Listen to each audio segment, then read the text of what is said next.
साथ संगत जी, आज की साखी सतगुरु नानक देव जी की है। जब ब्रह्मा विष्णु महेश सतगुरु नानक से मिलने आए और सतगुरु नानक ने माता सुलक्षणी जी को अंतिम समय क्या वचन कहे, आइए बड़े ही प्यार से आज का ये प्रसंग श्रवण करते हैं। एक दिन सुबह सुबह सतगुरु नानक पीपल के वृक्ष की छाया में बैठे हुए थे। सतगुरु नानक ने देखा कि आसपास कुछ पशु भूखे हैं, तो उन्होंने अपने कमला नाम के सेवक को खेतों में से चारा लाने के लिए कहा। तो सतगुरु की आज्ञा पाकर वह खेतों की तरफ चल पड़ा, जहां पर उसने बहुत मात्रा में घास को देखा था। तो जब वह खेतों में चला गया तो ब्रह्मा, शिवजी और इंद्र देवता योगी का वेश धारण कर आ गए। उन्होंने भाई कमला को जब खेत की तरफ जाते देखा तो उसका नाम लेकर उसकी पुकार लगाई। तो वह उनके पास चला गया और उन्होंने एक कागज में विभूति डालकर भाई कमला को दी और वचन किए कि जाओ, इसको जाकर सतगुरु नानक देव जी को दे देना और वह इसे देखकर कुछ वचन कहेंगे, वह आकर हमें बताना। अब जल्दी जाओ, देर ना करो। तो भाई कमला ने उनके चेहरे की तरफ नजर डाली तो वह हैरान हो गया। वह अंदर ही अंदर बहुत शोभा पा रहा था, क्योंकि जब उसने उनको देखा तो उसे लगा कि यह कोई साधारण मनुष्य नहीं लगते, यह तो कोई महापुरुष दिखाई पड़ते हैं। तो उनकी आज्ञा पाकर जब वह उस विभूति को सतगुरु नानक के पास लेकर जाने लगा, उसे विचार आया कि सतगुरु ने मुझे चारा लाने के लिए भेजा था, तो मैं ऐसे कैसे जा सकता हूँ। तो भाई कमला ने वचन किए कि मेरे गुरु ने मुझे चारा लाने के लिए कहा है, तो मैं ऐसे खाली हाथ उनके पास नहीं जा सकता। कृपया आप मुझे कुछ देर का समय दें, मैं अभी चारा इकट्ठा कर लेता हूँ और फिर आपका यह संदेश सतगुरु नानक को दे दूंगा। तो भाई कमला के ये वचन सुनकर इंद्र देवता ने थोड़े से घास को हाथ में लिया और उसे एक बड़े चारे की पोटली में परिवर्तित कर दिया और उसको भाई कमला के सिर पर रख दिया। तो ऐसा चमत्कार देख भाई कमला बहुत हैरान हुए और अंदर ही अंदर यह भी सोच रहे थे कि यह कोई साधारण मनुष्य नहीं है, क्योंकि इनके चेहरे का तेज इतना है जिसका पार नहीं पाया जा सकता। तो उनकी आज्ञा पाकर भाई कमला सतगुरु नानक के पास गया। तो जब सतगुरु नानक ने देखा यह तो बहुत जल्दी वापस आ गया है, तो उसे इतनी जल्दी वापस आता हुआ देख सतगुरु ने भाई कमला को कहा कि हे भाई कमला, तू इतनी जल्दी वापस कैसे आ गया? तू किसी के खेत से चारा चोरी कर कर तो नहीं लाया? अगर ऐसा कर कर लाया है तो ये चारा पशुओं को मत डालना और इसे वहीं रखाओ जहां से लेकर आए हो। तो यह सुनकर भाई कमला ने कहा, नहीं सतगुरु, ये चारा चोरी का नहीं है, मुझे जैसे ये मिला है मैं तो वैसे ही आपके पास लेकर आया हूँ, और ये चारा मुझे कैसे मिला है वह मैं आपको बताता हूँ। भाई कमला ने कहा कि गुरुजी, जब मैं खेतों में चारा लेने गया था तो मुझे वहाँ पर 3 चमत्कारी योगी मिले और उनके चेहरे का तेज भी इतना था कि मुझसे देखा नहीं जा रहा था। तो उन्होंने मुझे एक विभूति दी है और ये कहा है कि इसको श्री गुरु नानक देव जी को दे देना। तो मैंने उनको कहा कि मेरे गुरु का मुझे चारा लाने का हुक्म है, पहले मैं चारा इकट्ठा कर लेता हूँ फिर मैं आपकी दी हुई विभूति सतगुरु नानक को दे दूंगा। तो इतनी ही देर में उन्होंने चमत्कार से थोड़े से घास को एक बड़े चारे की पोटली में परिवर्तित कर दिया और मेरे सिर पर रख दिया और मुझे आपके पास भेज दिया। तो गुरुजी, ये वह विभूति है जो उन्होंने मुझे दी है। तो जब भाई कमला ने उस विभूति को खोला तो सतगुरु जान जाते हैं कि यह तो शंकर महादेव की विभूति है। और सतगुरु को यह संदेश प्राप्त हुआ कि कमला हमारा संदेश लेकर आया है। गुरुजी ने 3 बार ऐसा कहा। उसके बाद सतगुरु नानक ने भाई कमला को कहा कि हे भाई कमला, सिदरन नामक सिंह के घर जाओ, उसको हमारे पास लेकर आओ। तो सतगुरु नानक की आज्ञा पाकर भाई कमला उनके घर चला गया। सासंगत जी गुरु अंगद देव जी के बाद भाई सिदरन जी ही सतगुरु नानक की सेवा किया करते थे। सतगुरु नानक के सभी वस्त्र वही साफ करते थे और उनके चरण कमलों को धोकर दिल में बहुत खुश होते थे। और आप जी सतगुरु नानक की बहुत सेवा किया करते थे। तो जब भाई कमला ने आप जी को गुरु जी का संदेश दिया तो वह तुरंत सतगुरु के पास चले गए और सतगुरु भाई सिदरन को लेकर वहाँ चले गए जहाँ वह जोगी सतगुरु का इंतज़ार कर रहे थे। तो जब सतगुरु वहाँ पर चले गए तो सतगुरु ने भाई सिदरन को एक तरफ बिठा दिया और सतगुरु उनसे मिलने चले गए। तो जब सतगुरु नानक उनसे मिले तो वह सतगुरु के दर्शन कर प्रफुल्लित हुए और फिर उन्होंने बहुत उस्तत की। मन वचन कर्म करके सतगुरु नानक की प्रशंसा की और कहने लगे कि गुरु जी, आप सुंदर सुखों के घर हो, मुक्तिदाता हो, सभी लोगों को मुक्ति प्रदान करने वाले हो। आप ही संसार को जन्म देने वाले, पालने वाले और नाश करता हो। आपकी सदा ही जय हो। आपने ही पहले 52 रूप शरीर धारण किया था।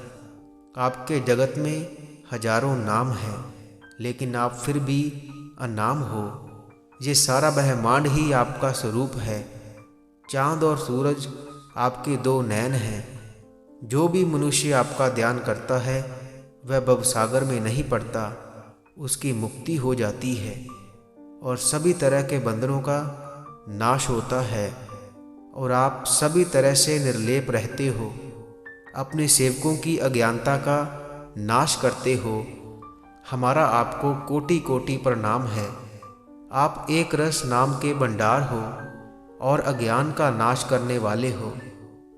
इस तरह उन्होंने आपकी सुंदर प्रशंसा की और ब्रह्मा जी ने इस तरह कहा कि आपने अपना शरीर श्री गुरु अंगद देव जी में डाल दिया है और आपको जो अच्छा लगा है उसको स्थापित कर दिया है। जगत के जाप के लिए आपने सच्चा नाम प्रकट किया है। अब आप भी हमारे साथ सचखंड चलें। तो यह वचन सुनकर सतगुरु ने उनकी बात मान ली और उनको इस बात की हामी भर दी। तो सतगुरु की हाँ को सुनकर वह वहाँ से चले गए और उसके बाद सतगुरु नानक भाई सिदरन के पास गए और उनको अपने साथ लेकर एक खेत में चले गए और वहाँ जाकर सतगुरु नानक ने वचन किए कि सिदरन सुनो, मुझे यहाँ लाकर मेरे ऊपर लकड़ियाँ डाल देनी हैं। अगर कोई मुझे दूसरी जगह पर लेकर जाना चाहे उसे मना कर देना है, मुझे इसी जगह पर लेकर आना है। तो ये कहकर सतगुरु नानक भाई सिदरन के साथ नगर में आ गए। नगर में आकर पीपल के वृक्ष के नीचे बैठ गए और वहाँ पर मौजूद संगत को सतगुरु नानक ने दर्शन दिए। सतगुरु नानक अपने पास 4 चादरें रखते थे। 2 चादरें घर में रहती थी और 2 शरीर के ऊपर पहनते थे। तो सतगुरु नानक ने भाई सिदरन को कहा कि जाओ जाकर कपड़े धोकर लेकर आओ। तो गुरु जी की आज्ञा पाकर भाई सिदरन जी ने कपड़ों को अपने हाथ में लिया और उनको धोने के लिए चल पड़े। दिल में सेवा भावना लेकर उसने उन कपड़ों को अच्छी तरह से धोया और सुखाया। तो जब भाई सिद्धरन वह कपड़े लेकर सतगुरु नानक के पास आए तो सतगुरु नानक ने भाई सिद्धरन को कहा कि इनको आप अंदर रख दो और अंदर साफ सफाई कर दो, सभी तरफ अच्छी से सफाई कर दो। दिन बहुत कम रह गया है, इसलिए देर ना करो। तो सतगुरु की आज्ञा पाकर भाई सिद्धरन जी वहाँ पर चले गए जहाँ पर सतगुरु नानक विश्राम करते थे। रात के समय गुरु नानक जहाँ पर रहते थे तो वहाँ पर जाकर भाई सिद्धरन जी ने सभी तरफ साफ सफाई कर दी और वापस सतगुरु नानक के पास आ गए जहाँ पर सतगुरु नानक विराजमान थे। तो भाई सिद्धरन ने हाथ जोड़कर सतगुरु को कहा कि हे कृपा निदान, मैंने वहाँ पर साफ सफाई कर दी है, आप चल कर देख ले।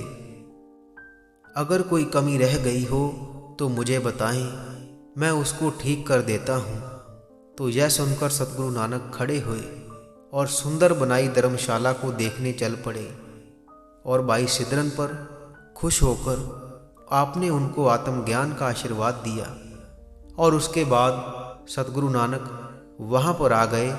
यहाँ पर संगत सतगुरु नानक के दर्शन के लिए आई थी और वहाँ पर दिव्य कीर्तन चल रहा था और सभी तरह के पाप खत्म हो रहे थे। सतगुरु नानक उस समय वहाँ पर विराजमान थे और करतार का कीर्तन सुन रहे थे। अखंड रूप गुरु जी की समाधि लग गई थी, जिससे कि पता चल रहा था कि गुरु जी अनुपम आनंद ले रहे हैं। शरीर के सभी अंग अडोल थे। जब ऐसे ही 8 घड़ियाँ बीत गई तो सतगुरु ने आंखें खोली और खुश होकर बोले कि आज हमारे जाने का बहुत अच्छा दिन है। तो जब सतगुरु ने ऐसे वचन किए तो वहाँ पर मौजूद सतगुरु के सेवकों की आंखों में आंसू आ गए और ये बात सभी तरफ फैल गई कि सतगुरु नानक ने शरीर छोड़ने की बात कही है। तो सभी लोग भागे भागे सतगुरु नानक के पास आ रहे थे और उनके दर्शन कर रहे थे। सतगुरु के बारे में यहाँ तक ये खबर पहुँच गई थी। वहाँ से लोग अपने सभी काम छोड़कर सतगुरु नानक के दर्शन करने आ रहे थे। लेकिन सतगुरु नानक धर्मशाला में बैठे हुए थे और वहाँ पर बहुत बड़ी मात्रा में संगत की भीड़ लगी हुई थी और सभी लोग धन गुरु नानक पुकार रहे थे। गुरु जी के चेहरे पर लाली छाई हुई थी, जैसे कि सूर्य उदय होने से पहले लाली बहुत शोभा देती है। और सतगुरु के इर्द गिर्द सिख सेवक थे और सतगुरु धीरज के साथ एक रस शांत बैठे हुए थे। वहाँ पर मौजूद सभी संगत के अंदर वैराग्य था। उस समय सतगुरु नानक ने भाई सिद्धरन को हुक्म दिया कि हे भाई सिद्धरन, जल्दी आओ, श्रीचंद और लक्ष्मी दास को बुलाकर मेरे पास लेकर आओ। तो सतगुरु की आज्ञा पाकर भाई सिद्धरन जी बाबा श्रीचंद और लक्ष्मी दास जी के पास गए और उनको हाथ जोड़कर विनती की कि आज गुरु जी की ज्योति ज्योत समाने की घड़ी है और उन्होंने आप जी को अपने पास बुलाया है, आप मेरे साथ चलें, देर ना करें। तो भाई सिद्धरन के ऐसे वचन सुनकर उन्होंने कहा कि ऐसे कैसे हो सकता है, वह तो परम आनंद में ही एक रस होकर बैठी हैं। नहीं, ऐसा नहीं हो सकता, ये बात मान्य नहीं है। तो यह सुनकर भाई सिद्धरन जी सतगुरु नानक के पास आ गए और जो कुछ भी उन्होंने कहा वह सब कुछ सतगुरु नानक को बता दिया। वहाँ पर मौजूद संगत की आंखों में जल भर आया था और सतगुरु के दर्शन कर वह अंदर से वैराग्य से भरे हुए थे। उस समय कीर्तन की धुन गूंज रही थी। तो इतनी ही देर में माता सुलक्षणी जी भी सतगुरु के पास आ गए और उनकी आंखों में भी आंसू आ गए और सतगुरु के पास मौजूद सभी संगत रो रही थी। तो जब सतगुरु नानक ने माता सुलक्षणी जी को अपने पास आते हुए देखा तो सतगुरु ने उनको प्रेम से जो वचन कहे वह हैं कि अगर आपके दिल में कोई अभिलाषा है तो बताओ। अंत समय मिलकर कुछ कहा नहीं, बाद में ऐसी बात नहीं करनी। तो सतगुरु के ऐसे वचन सुनकर वह बोले कि हे कृपा निदान, आपको जैसे अच्छा लग रहा है वैसे करें, सब कुछ आपके हाथ में है। आप तीनों लोकों के स्वामी हो और शरीर छोड़ना और धारण करना यह सब कुछ आपके हाथ में है। तो माता सुलक्षणी जी की दीनता देखकर सतगुरु नानक ने बहुत ध्यान से उनके वचन सुने। तो ऐसे सतगुरु नानक के आसपास मौजूद सभी सेवक धन गुरु नानक की पुकार कर रहे थे और सतगुरु की याद में आंसू बहा रहे थे। साध संगत जी, आज के अध्याय की यहाँ पर ही समाप्ति होती है जी। प्रसंग सुनाते हुई अनेक भूलों की क्षमा बख्शें जी। साध संगत जी, इसी के साथ हम आपसे इजाज़त लेते हैं। कल मिलेंगे ऐसी ही एक रूहानी साखी के साथ। अगर आप रोज़ाना रूहानी साखियाँ और रूहानी विचार सुनना पसंद करते हैं तो आप इस चैनल को सब्सक्राइब कर लीजिए और साथ ही बेल आइकन पर भी ज़रूर प्रेस कीजिए ताकि हम जैसे ही नई साखी अपलोड करेंगे उसकी नोटिफिकेशन आप तक पहुंच जाया करेगी। और अगर आप रूहानी साखियाँ पढ़ना पसंद करते हैं तो आप हमारी वेबसाइट www.संतवचन.com पर जाकर पढ़ सकते हैं, जिसका लिंक वीडियो के डिस्क्रिप्शन में दिया हुआ है।